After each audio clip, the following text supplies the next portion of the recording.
ಮತ್ತು ಯಾವ ಕೆಲಸ ಅಂತೇಳಿ ನಿರ್ಧಾರ ಮಾಡ್ತಕ್ಕಂಥ ಹಕ್ಕು ಇತ್ತು. ಆದರೆ ಈಗ ಕಾಂಟ್ರಾಕ್ಟರ್ ಆ ಲಾಬಿಗೆ ಅನುಕೂಲ ಮಾಡಿಕೊಡ್ತಿದೆ ಅಂತೇಳಿ ಆರೋಪ ಬಂದಿರತಕ್ಕಂಥದ್ದು. ಈಗ 125 ದಿನ ಮಾಡಿದ್ದೀರಿ ಅಂತ ಹೇಳಿದ್ರು. 60-40% ತಗೊಂಡ್ರು. 90% 92% ಕೇಂದ್ರ ಸರ್ಕಾರ ಕೊಡ್ತಾ ಇತ್ತು. ನಮ್ಮ ಕರ್ನಾಟಕದ 92.6% ಕೊಡ್ತಿತ್ತು. ಉಳಿದಿದ್ದು 8.54% ರಾಜ್ಯ ಸರ್ಕಾರ ಬರ್ತಿತ್ತು.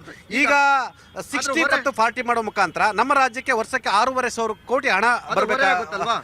ಈಗ ನಮ್ಮ ಕರ್ನಾಟಕಕ್ಕೆ ಇವ್ರು ಕೊಡಬೇಕಾದಂತ ಬಾಕಿನ 4-4.5 ಲಕ್ಷ ಕೋಟಿ ಏನು ಕೊಡಬೇಕಾಗಿರುತ್ತೆ ತೆರಿಗೆ ಬಾಕಿ, ಅದನ್ನೇ ಕೊಡ್ತಾ ಇಲ್ಲ.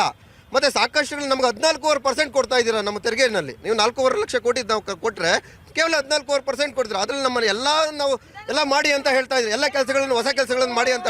ಈಗ 125 ದಿನನೂ ಕೊಟ್ಟು ನಮಗೆ ಅವಶ್ಯಕತೆಗಿಂತ ಹೆಚ್ಚಿನ ಹಣನೂ ಬಿಡುಗಡೆ ಮಾಡಲಿಲ್ಲ ಅಂದ್ರೆ ಹೇಗ? ಈಗ ಜಿ ಎಸ್ ಟಿ ಒಂದು ಹೇಳ್ತೀನಿ, GST ಕಡಿತಗೊಳಿಸಿದ್ರು. GST ಕಡಿಮೆ ಮಾಡಿದ್ದಕ್ಕೆ ಕರ್ನಾಟಕ ಸರ್ಕಾರಕ್ಕೆ 15,000 ಕೋಟಿಗಳಷ್ಟು ಇವತ್ತು ನಷ್ಟ ಆಗ್ತಾ ಇದೆ. ಆ ನಷ್ಟವನ್ನು ಭರಿಸೋರು ಯಾರು? ನಮಗೆ ನಮ್ಮ ಹಣನೂ ಕೊಡೋದಿಲ್ಲ. ಈ ರೀತಿಯಾದಂತಹ ಕಾರ್ಯಕ್ರಮಗಳನ್ನು ಸಹ, ಬಡವರಿಗೆ ಇಟ್ಟಿರ್ತಕ್ಕಂಥ ಕಾರ್ಯಕ್ರಮಗಳನ್ನು ಸಹ ನೀವು ಮಾಡ್ಕೊತಾ ಇದ್ದೀರಾ ಅಂದ್ರೆ ಕಾಂಟ್ರಾಕ್ಟರ್ ಲಾಬಿ ಮಾಡ್ಕೋತಾ ಇದ್ದಾರೆ.